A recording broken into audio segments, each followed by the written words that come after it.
சுடர் நேயர்களுக்கு வணக்கம். தற்கொலை படை தாக்குதல் பாகிஸ்தானில் ஒரே நாளில் 20 பேர் பலி. திடீரென காணாமல் போன புடின். சிரியாவில் இஸ்ரேல் வான்வழி தாக்குதல் 36 பேர் பலி. நீரை சேமித்து வையுங்கள், 3ஆம் உலகப் போர் எச்சரிக்கையை விடுத்த ஐரோப்பிய நாடு. ரஷ்யாவுக்குள் புகுந்த பிரித்தானிய ஏவுகணை அடுத்த கட்டத்திற்கு நகரும் உக்ரைன். நைஜீரியா பாதுகாப்பு படையினர் நடத்திய தாக்குதலில் 50 பயங்கரவாதிகள் பலி.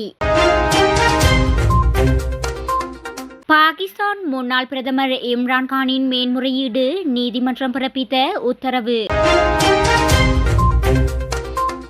லாரி மீது டபுள் டெக்டர் பஸ் மோதி விபத்து, 5 மாத குழந்தை உட்பட 5 பேர் உயிரிழப்பு. இனி தொடர்வன விரிவான செய்திகள்.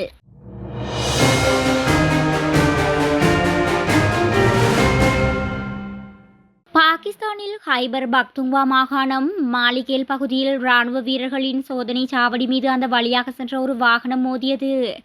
இதனையடுத்து அந்த காரில் பொருத்தப்பட்டிருந்த வெடிகுண்டை தற்கொலை படையினர் வெடிக்க செய்தனர்.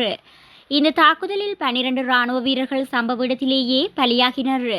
பலருக்கு படுகாயம் ஏற்பட்டுள்ள நிலையில் ஆப்கானிஸ்தானின் எல்லையையொட்டிய அதே பகுதியில் மேலும் 8 பேர் கொல்லப்பட்ட ஒரு தனி மோதலை தொடர்ந்து உயிரிழப்பு எண்ணிக்கை 20ஆக உயர்ந்தது. இதனிடையே மலைப்பகுதியான ஹைபர் பக்துங்வா மாகாணத்தில் உள்ள பன்னுவில் தற்கொலை படை தாக்குதலுக்கு முன்னதாக இராணுவ வீரர்களுக்கும் பயங்கரவாதிகளுக்கும் இடையே நடந்த துப்பாக்கிச் சண்டையில் 6 பயங்கரவாதிகள் கொல்லப்பட்டதாக இராணுவம் தெரிவித்துள்ளது. இந்த தாக்குதலுக்கு பாகிஸ்தான் தலிபான் ஹபீஸ் குல் பகதூர் என்றும் ஆயுத குழு ஒன்று பொறுப்பேற்றுள்ளது. இந்த தற்கொலை படை தாக்குதலுக்கு பிரதமர் ஷபாஸ் ஷெரீப் கடும் கண்டனத்தை தெரிவித்துள்ளார். மேலும் எல்லை பகுதிகளில் கண்காணிப்பை தீவிரப்படுத்த வேண்டும் என்று இராணுவத்துக்கு அவர் உத்தரவிட்டுள்ளார். கடந்த 12 நாட்களாக ரஷ்ய ஜனாதிபதி விளாடிமிர் புடின் எந்தவொரு பொதுவெளியிலும் தென்படவில்லை என சர்வதேச ஊடகங்கள் செய்தி வெளியிட்டுள்ளன. நவம்பர் 7ஆம் தேதி அன்று ஊடகம் ஒன்றுக்கு அளித்த நேர்காணலில் அமெரிக்க ஜனாதிபதி தேர்தலில் வெற்றி பெற்ற டொனால்ட் ட்ரம்பை புடின் வாழ்த்தியிருந்தார். அதன் பின்னர் புடின் எந்தவொரு பொதுவெளியிலும் தென்படவில்லை. இந்நிலையில் அவரது உடல்நலம் மோசமடைந்துள்ளதா, அல்லது தனது ஹைடெக் பதுங்கு குழிக்குள் மறைந்திருக்கிறாரா, அல்லது மீண்டும் ஒரு அழகியல் சிகிச்சைக்காக சென்றுள்ளாரா என பலரும் கேள்வி எழுப்பியுள்ளனர்.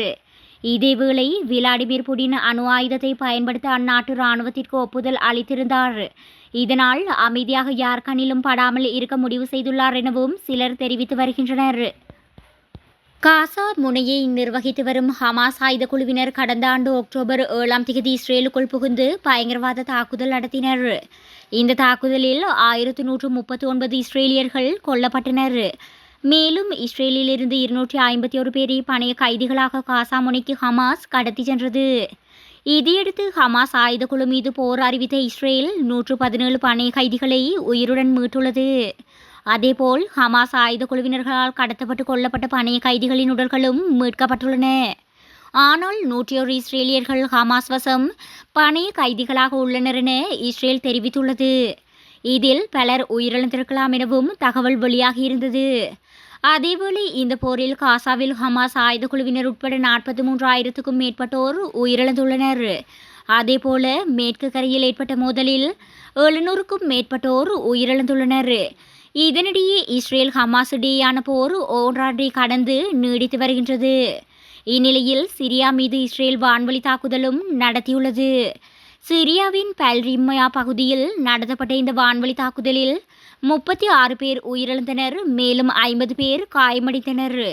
இந்த தாக்குதல் சிரியாவில் செயற்பட்டு வரும் ஈரான் ஆதரவு கிளர்ச்சியாளர்களை குறிவைத்து நடத்தப்பட்டுள்ளதாக தகவல் வெளியாகியுள்ளது. 3ஆம் உலகப் போர் அச்சம் உருவாகியுள்ளதால் உணவுப் பொருட்கள் மற்றும் தண்ணீரை சேமித்து வைக்குமாறு ஸ்வீடன் அரசாங்கம் அந்நாட்டு மக்களிடம் கோரிக்கை விடுத்துள்ளது.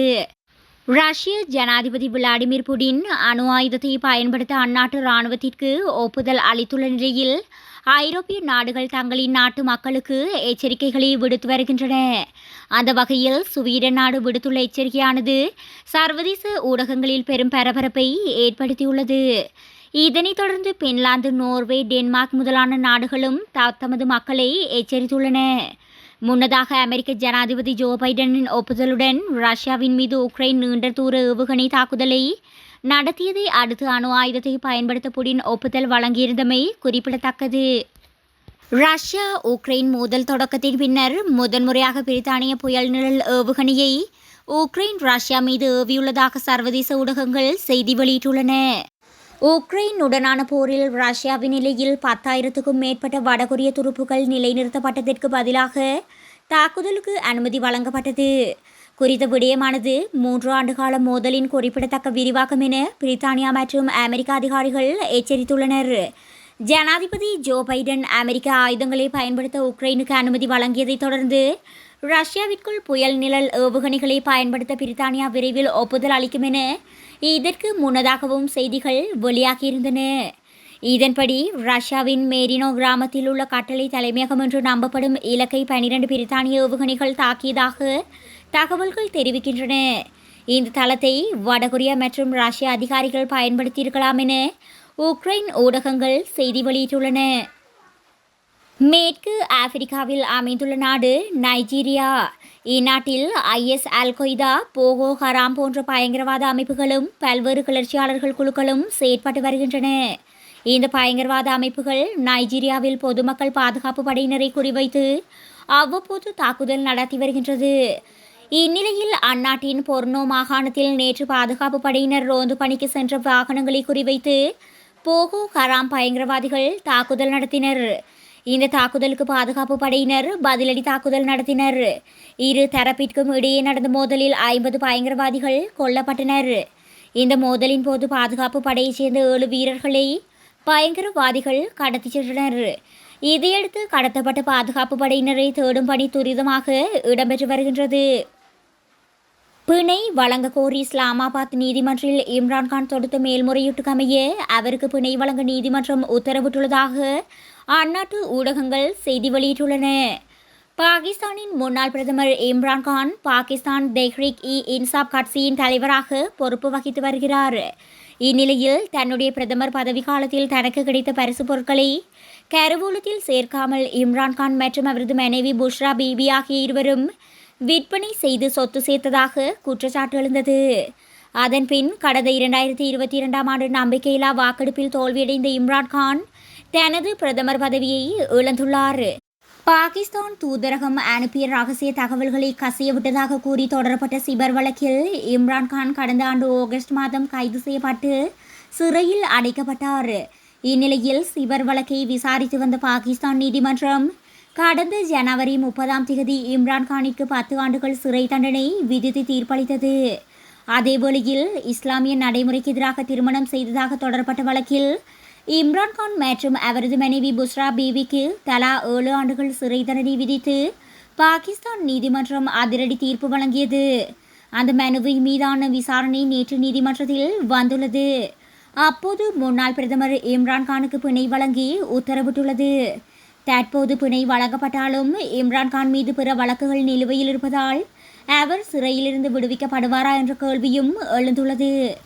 முன்னதாக இதே வழக்கில் கைது செய்யப்பட்ட இம்ரான்கானின் மனைவி புஷ்ரா பீபிக்கும் கடந்த அக்டோபர் 24ஆம் தேதி இதே நீதிமன்றத்தால் பிணை வழங்கப்பட்டது. இதனைத் தொடர்ந்து அவர் சிறையிலிருந்து உடனடியாக விடுவிக்கப்பட்டமை குறிப்பிடத்தக்கது. உத்தர பிரதேசத்தில் டபுள் டெக்டர் பஸ் லாரி மீது மோதிய விபத்தில் 5 மாத குழந்தை உட்பட 5 பேர் பரிதாபமாக உயிரிழந்தனர்.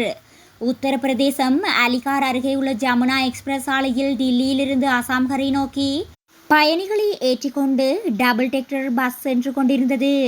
அதிவேகமாக சென்ற பஸ் டிரைவரின் கட்டுப்பாட்டை இழந்து லாரியின் பின்புறத்தில் பயங்கரமாக மோதியது. இதில் 5 மாத குழந்தை உட்பட 5 பேர் உயிரிழந்தனர். 15க்கும் மேற்பட்ட பயணிகள் பஸ்ஸின் இடிபாடுகளில் சிக்கியுள்ளனர். இதனை அறிந்த உள்ளூர் மக்கள் பஸ்ஸின் கண்ணாடிகளை உடைத்து விபத்தில் சிக்கியவரை மீட்டு மருத்துவமனைக்கு அனுப்பி வைத்தனர். விபத்து குறித்து தகவல் அறிந்த போலீசார் சம்பவ இடத்திற்கு விரைந்து சென்றனர். விபத்து நிகழ்ந்ததற்கான காரணம் குறித்தும் விசாரணைகளை மேற்கொண்டு வருகின்றனர்.